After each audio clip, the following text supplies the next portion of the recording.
day and God bless you. Welcome to the Bible reading in chronological order.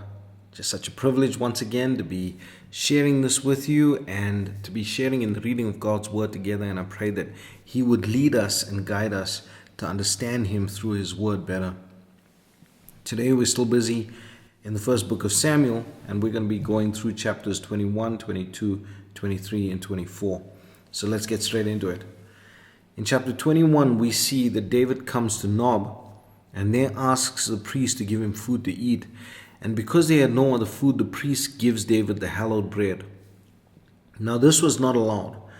The priest had to eat that hallowed bread. It was the 12 loaves of showbread that they had on the table.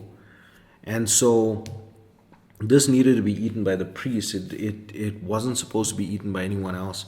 So the priest gives this to David, and then he also gives to David the sword of Goliath. Very important that we understand that this is what occurred, because it relates to something that would happen to the son of David. Now, I don't mean Solomon. I'm talking about the son of David, who would be not after the order of Aaron in the priestly line, but after the order of Melchizedek, who was both king and priest. Now, we know that Saul, he performed the sacrifices. He wasn't allowed to do that, and that's when the Lord said that was the end of his dynasty. But in David's case, the Lord allows him to eat the showbread there, and in that way sort of signifying that the son of David would be both king and priest. But a servant of Saul was there in their midst, and he was an Edomite, and his name was Doug, and he sees this thing. But then we see that David does a very strange thing. He flees into Gath. Now, Gath was the hometown of Goliath, so why David would go there, we don't understand that.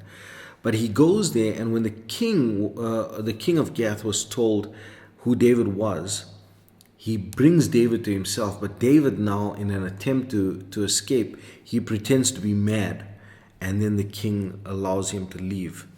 So very strange there in that regard. But then we get to chapter 22, and we see that David goes down to a cave in Adullam, where when his loved ones heard about it, many gathered to him.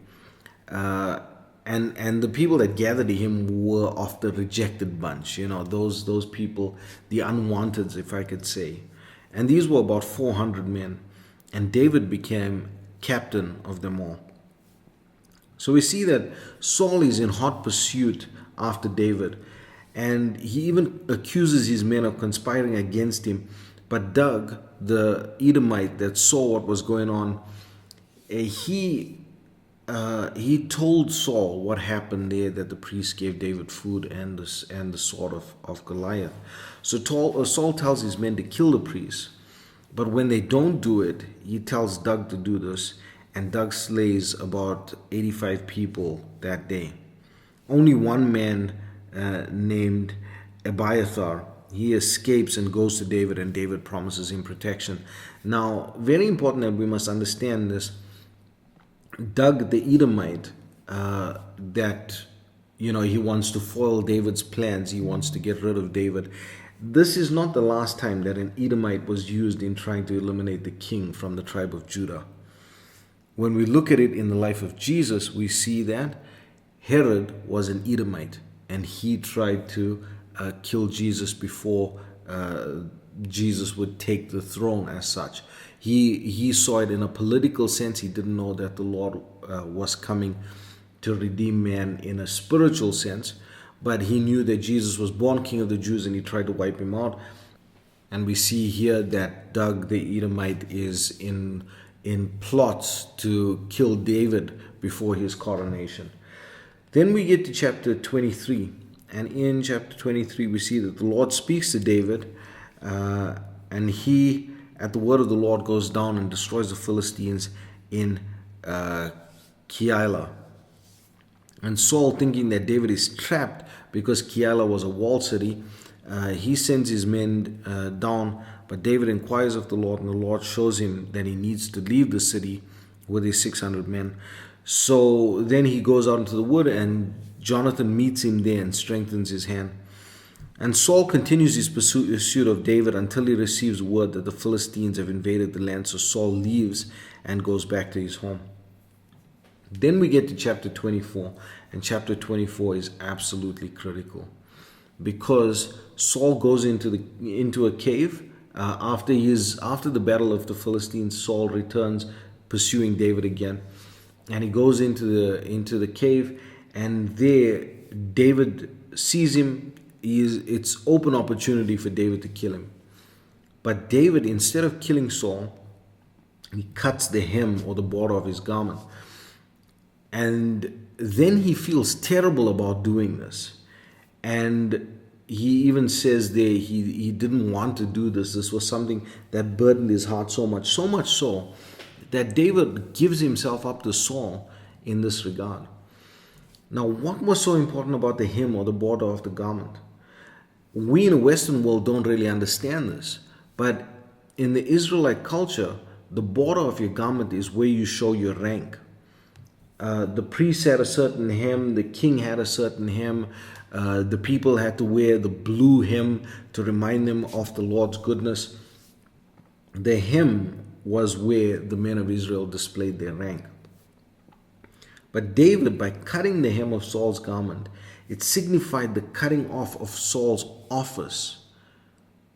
This is why David was so grieved. We see this later on when the Lord is walking through on the way to heal the daughter of Jairus. We see the lady comes and touches the hem of his garment. The hem of the garment was a very important thing because it signified the rank. And so when she touches that, she was almost signifying that he was the high priest. He was going to be that high priest and king. And so when David does this, he feels absolutely terrible. But he doesn't kill Saul because Saul is God's anointed. And he knows that God will deliver him without destroying those that the Lord has ordained and anointed. And we need to understand the same thing. So many times we just seek out to do our own thing, and we see an opportunity to do something, to have self-gain or anything, and we do it even though it's unconscionable. The thing we have to realize is, if the Lord has ordained someone or the Lord has given grace to someone, especially when we see ministers, we love to point out other ministers and talk bad about them and call them out in certain things. No. If the Lord is using them, let the Lord use them. It's your job, yes, to speak against bad and false doctrine, but do not accuse the preacher. Do not speak bad against the Lord's anointed. Call out bad doctrine, call out heresy, great. Do not speak bad about the person. And so we see that David then delivers himself up to Saul, and he calls out to Saul and he shows him the garment. He says, I had the opportunity to kill you, but I didn't, and this is what I did. And Saul then he favors David then again, and he stops from wanting to kill David at this moment. So that's the reading for today. I pray that the Lord would bless you and keep you. May his face shine upon you. May he give you peace. God bless you as you enjoy the reading today. Chapter 21. Then came David to Nob, to Ahimelech the priest. And Ahimelech was afraid at the meeting of David, and said unto him, Why art thou alone, and no man with thee? And David said unto Ahimelech the priest, The king hath commanded me a business, and hath said unto me, Let no man know anything of the business whereabout I send thee, and what I have commanded thee. And I have appointed my servants to such and such a place. Now therefore, what is under thine hand? Give me 5 loaves of bread in mine hand, or what there is present. And the priest answered David, and said, There is no common bread unto mine hand, but there is hallowed bread, if the young men have kept themselves at least from women. And David answered the priest, and said unto him, Of a truth women have been kept from us about these 3 days since I came out, and the vessels of the young men are holy, and the bread is in a manner common, yea, though it were sanctified this day in the vessel. So the priest gave him hallowed bread, for there was no bread there but the showbread that was taken from before the Lord, to put hot bread in the day when it was taken away. Now a certain man of the servants of Saul was there that day, detained before the Lord, and his name was Doeg, an Edomite, the chiefest of the herdmen that belonged to Saul. And David said unto Ahimelech, And is there not here under thine hand spear or sword? For I have neither brought my sword nor my weapons with me, because the king's business required haste. And the priest said, The sword of Goliath the Philistine, whom thou slewest in the valley of Elah, behold, it is here, wrapped in a cloth behind the ephod. If thou wilt take that, take it, for there is no other save that here. And David said, There is none like that. Give it me. And David arose and fled that day for fear of Saul, and went to Achish the king of Gath. And the servants of Achish said unto him, Is not this David the king of the land? Did they not sing one to another of him in dances, saying, Saul hath slain his thousands, and David his 10,000s?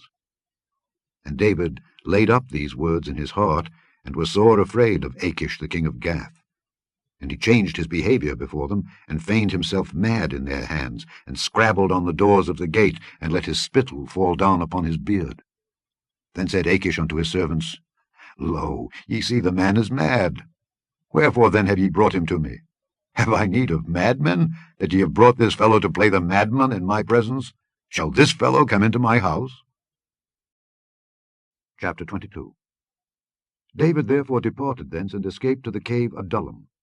And when his brethren and all his father's house heard it, they went down thither to him.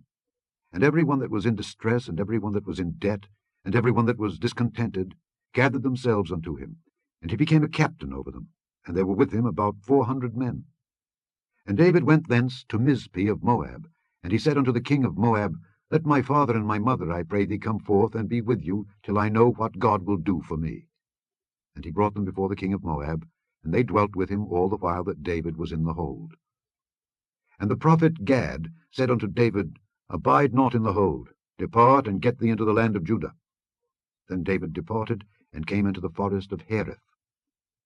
When Saul heard that David was discovered, and the men that were with him, now Saul abode in Gibeah under a tree in Ramah, having his spear in his hand, and all his servants were standing about him.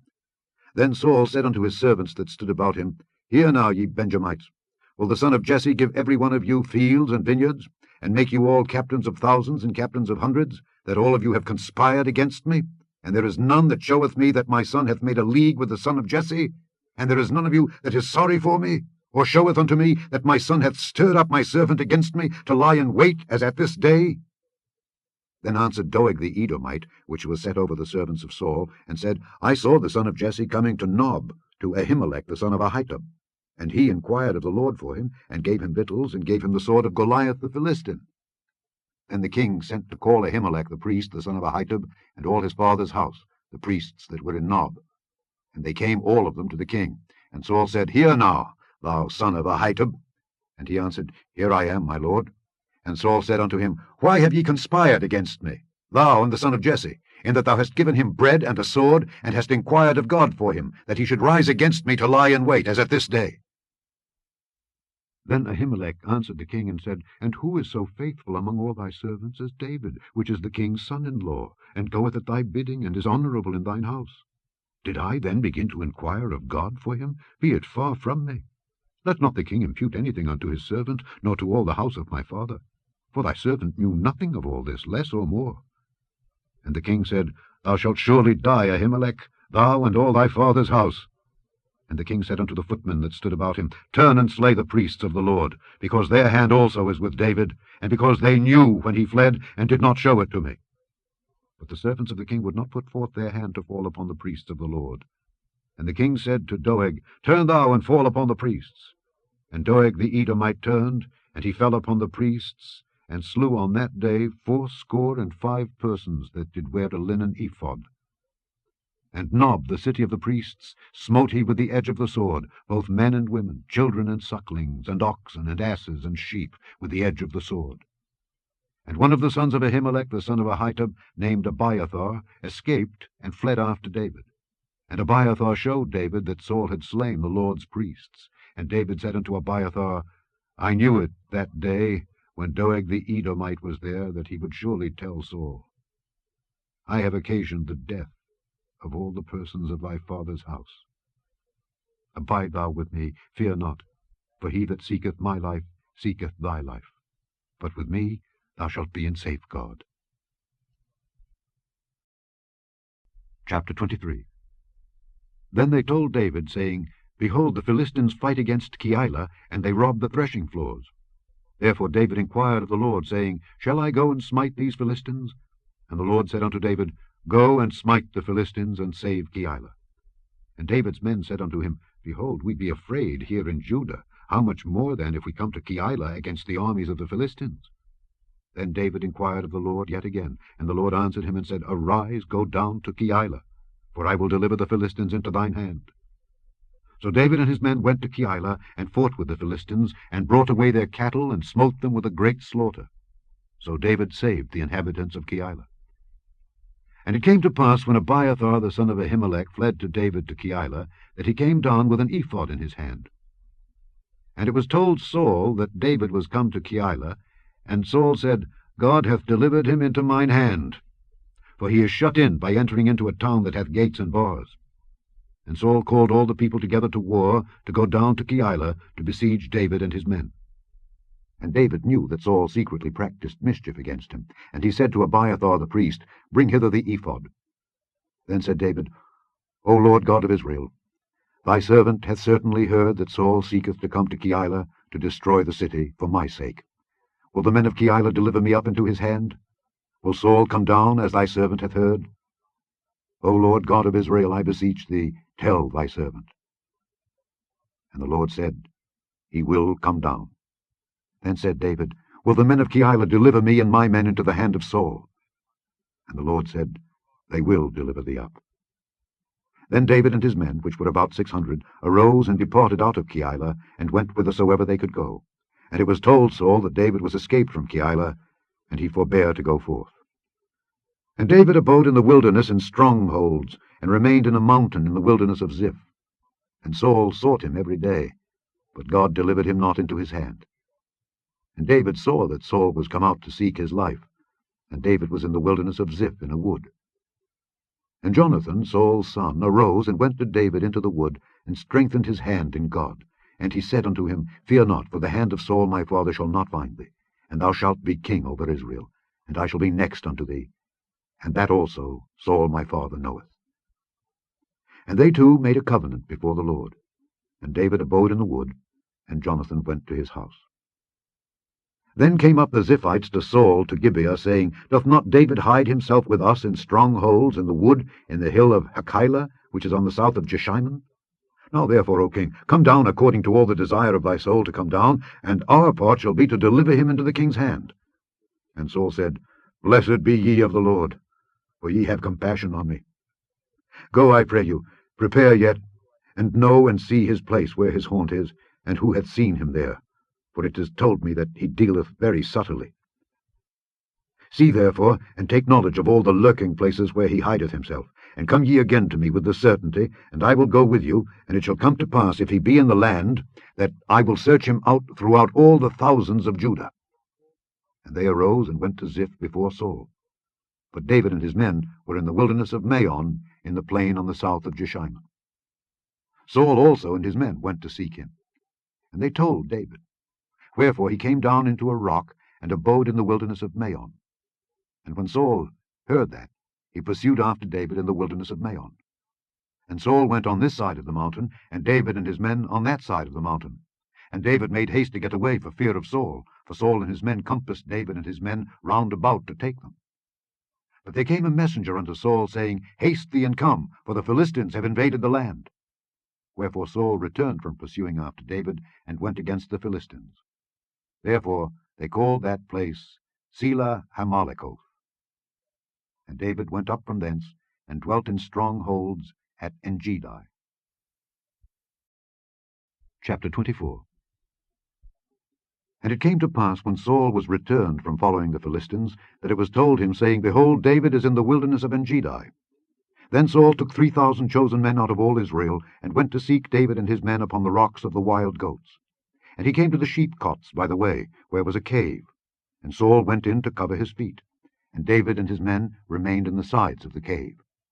And the men of David said unto him, Behold, the day of which the Lord said unto thee, Behold, I will deliver thine enemy into thine hand, that thou mayest do to him as it shall seem good unto thee.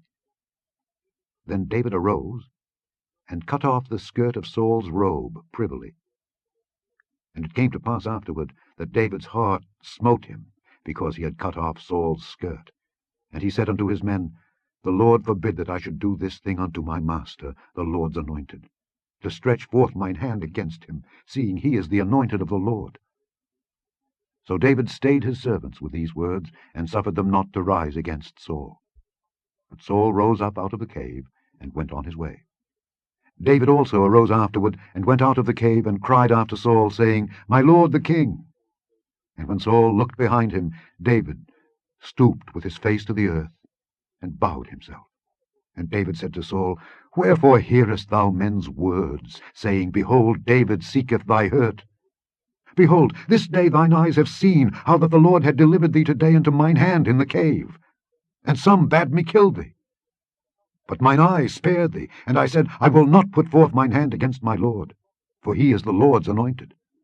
Moreover, my father, see, yea, see the skirt of thy robe in my hand. For in that I cut off the skirt of thy robe, and killed thee not, know thou and see that there is neither evil nor transgression in mine hand, and I have not sinned against thee. Yet thou huntest my soul to take it. The Lord judge between me and thee, and the Lord avenge me of thee, but mine hand shall not be upon thee. As saith the proverb of the ancients, Wickedness proceedeth from the wicked, but mine hand shall not be upon thee. After whom is the king of Israel come out? After whom dost thou pursue? After a dead dog, after a flea. The Lord therefore be judge, and judge between me and thee, and see and plead my cause, and deliver me out of thine hand. And it came to pass, when David had made an end of speaking these words unto Saul, that Saul said, Is this thy voice, my son David? And Saul lifted up his voice and wept. And he said to David, Thou art more righteous than I, for thou hast rewarded me good, whereas I have rewarded thee evil. And thou hast showed this day how that thou hast dealt well with me, forasmuch as when the Lord had delivered me into thine hand, thou killedst me not. For if a man find his enemy, will he let him go well away? Wherefore the Lord reward thee good, for that thou hast done unto me this day. And now, behold, I know well that thou shalt surely be king, and that the kingdom of Israel shall be established in thine hand. Swear now therefore unto me by the Lord, that thou wilt not cut off my seed after me, and that thou wilt not destroy my name out of my father's house. And David sware unto Saul, and Saul went home. But David and his men gat them up unto the hold.